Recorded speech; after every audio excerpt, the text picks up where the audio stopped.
Hello, Matebele. Hello, Veradi. How are you? I'm all right. How are you? I'm good. It's good to see you. Same here.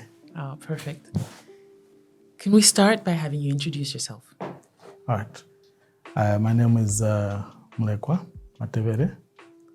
I am an environmental health officer. Currently working under the Ministry of Local Government under Nakonde Town Council. But currently I'm on leave of absence. I'm trying to help establish a company for solid waste recycling in Southern Province. And this is in Zambia. Yes. All of this is linked, but I would like you to make it clear because you're talking about health, you're talking about the environment, but you're also talking about waste management and sanitation. Yes. What's the link there? Okay. If we fail to manage our waste, it will affect sanitation, as the waste will find themselves into the service line for the sewage and cause breakages.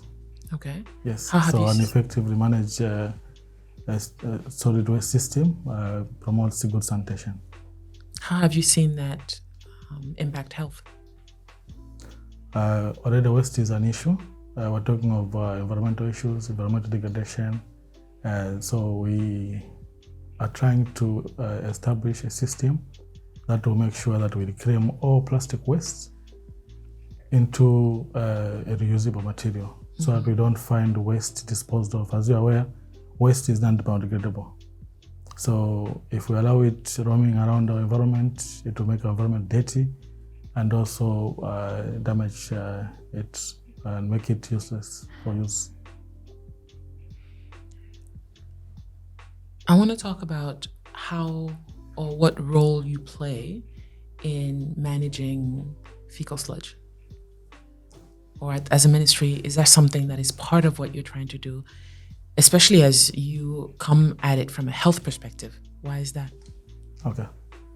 Yeah, when we talk about sanitation, as a ministry, we regulate who has to build a structure.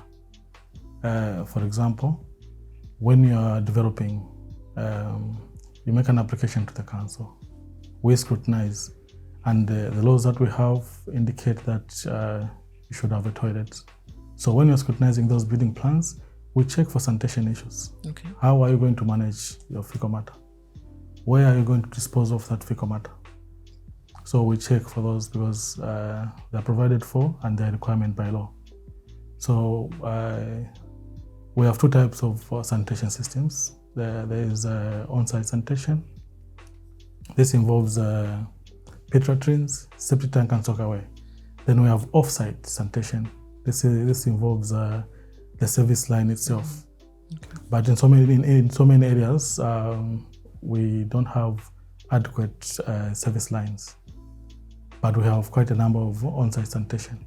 Now the challenge comes in when you have a pit latrine on the plot that is a 20 by 20, and you also have a water source. Okay. So when you calculate, you'll find that the distance between the two is not matching the standard, because the standard will tell you they should be at least 30 meters apart. Okay. Now a plot of 20 by 20, you can't establish that 30 meters apart. Exactly. So that's a possible source of contamination, meaning our people might be drinking contaminated water. That's really important what you're saying. So the standard is that if there is a water source, it has to be 30 meters far, at least, yes, from a pit latrine. Yes. Or else there's a risk, and what you're saying is that the fecal matter will find itself in the water. The water that people are essentially drinking. Yes. And what would you advise? Because if this is what land people have, what can they do? There's another provision under the drainage latrine regulations that talks about a developer connecting to a service line. For example, an area X has a service line that passes nearby. If I'm within 60 to 63 meters away, I should be able to connect to that line. It's a requirement. Okay. We can't negotiate. But the sad part is that we think that having a septic tank and soakaway is modern, or it shows that I have the money. So we forget the risks that come with public health issues. So there's a way in which people can actually bypass that by following the rules and linking to the line. Exactly. But the mindset of I have to have my own septic tank makes me... They feel it makes them look elite. Yeah. Whereas it's actually affecting their health in a way that they're not seeing how that could be. Yes. It's interesting. How long have you been within the ministry? Okay, so my first appointment was in 2010. I worked with the Ministry of Health in the northern part of Zambia. I served for about 3 years. Thereafter, I jumped ship. I joined the Ministry of Local Government because I felt that I was not meeting my full potential under the Ministry of Health. Okay. So I thought by jumping to the Ministry of Local Government, I'll have the willpower, I'll have all the support to perform as an environmental health personnel.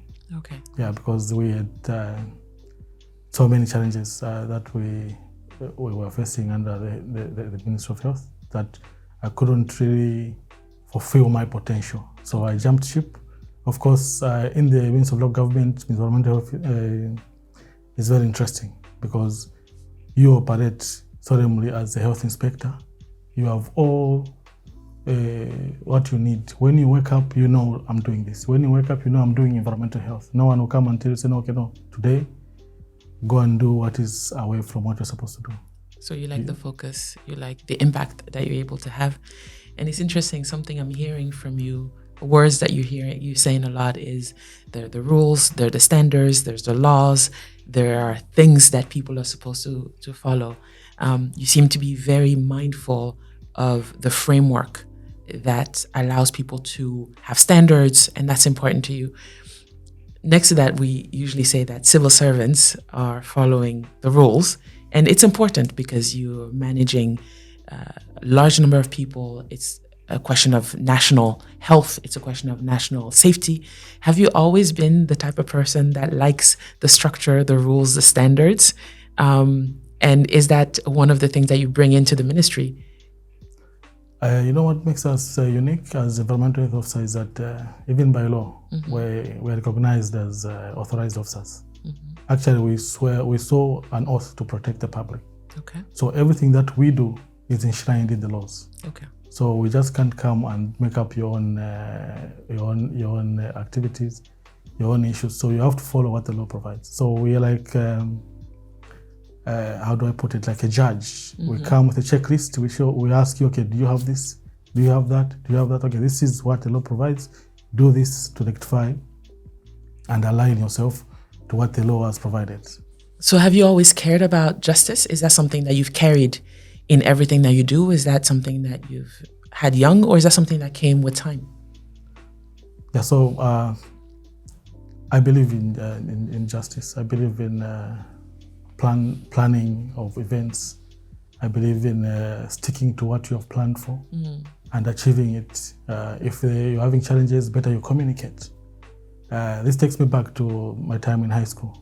I remember a Friday dinner was what we used to look up for, because that Friday usually we were served with sausage, you know. Okay. Yeah. So every other meal was just beans. Imagine from Monday to Thursday. In fact, to Friday lunch is beans, beans, beans. Now that particular Friday evening would anticipate that there will be a sausage. Yeah. So one Friday, I was working with one of my friends, and we established that that Friday there was no sausage. So we came up with the naughty idea, of course, being young, and we decided, let's do a notice to the general populace. We tell them that, oh, gentlemen, today I think sausage is not there. So we indicated no sausage, no sharing. And the message spread like wildfire. Imagine 600 plus boys walking in a path where there's a poster that says, if there's no sausage, we should not share. So as and when they were entering the dining hall, they confirmed that actually that sausage was not there. There was no sausage today. So we started chanting, no sausage, no sharing, as we were walking out. So we walked out, boycotted the meal, chanting, no sausage, no sharing. The administration came through, trying to convince us, listen, we're making arrangements here and there, but we just couldn't listen because we were young and we were looking forward to that sausage. So it took some time. Little did we know that the police were informed. Okay. Now, when you are protesting and you cross your boundaries, you go into public land, it becomes an issue. So one of the naughty boys commented and said, guys, maybe we go to the roads. As some fractions of the students were moving to the road, they were caught up by the police. Wow. So when the police saw that we had crossed the road, that automatically gave them the mandate or the authority to enter the premises. So they entered the boarding school now? Yes. And we fought some battles running. Of course, they fired 1 or 2 tear gas to disperse us, and we ran into the bush. So that night, we didn't spend the night on campus. Those that were privileged to have relatives close by, they rushed to those houses. We slept in the bush, and the following morning, we came back, and we were greeted with the sound of an alarm, summoning us to an assembly, where administration informed us, we have been closed indefinitely. Wow. Yeah. Because of sausage? Yes. Okay. So we were closed for about a month or so, after which we were open. And to our surprise, the school had even introduced some chicken. Ah. So outside just a sausage, we're now chicken to look up to. Congratulations. So your riot, let me not use the word riot, your boycott, yes, was fruitful. From that time, I learned you can be able to make change from within. That's amazing. How has that played out in your current, is that something you continue in your current work, in your current life? Well, throughout my practice, I've received feedback from my colleagues, from my supervisors, that I'm doing a good job. I'm able to drive activities. I'm able to push other colleagues to achieve what needs to be achieved for the department. It's amazing how we tend to think from outside anyways, that government doesn't change anything or government doesn't do anything. And sometimes the people that are quiet inside are not necessarily, the people that are the loudest, are not necessarily the ones that are having the most impact. But those that are quiet and internally are making changes happen, and you don't necessarily see that they're at the source. Did the school ever know that it was you? Well, to that, even my peers, my former classmates, they still can't believe, because we've kept in touch. We're in contact. We have these WhatsApp groups from high school. So when there's an activity for one of our friends, usually we meet to share stories, to catch up. So when we bring up that issue, usually they just splash it off. They don't think that we were able to, we're the ones that actually wrote the notice. Wow. Yeah. So we find it hard to convince them. So we just let it be. That's the way it is. It is a powerful space to be able to do it. People don't think it was you at the source, but you know where you're able to achieve, and you continue to be able to achieve great things wherever you sit. I think it's a great lesson that wherever you are, whatever powers you have, whatever space of influence you have, you can always use it from within. What is your hope for sanitation and health in Zambia? Okay, so I think as a country, we are signatory to the United Nations Sustainable Development Goals.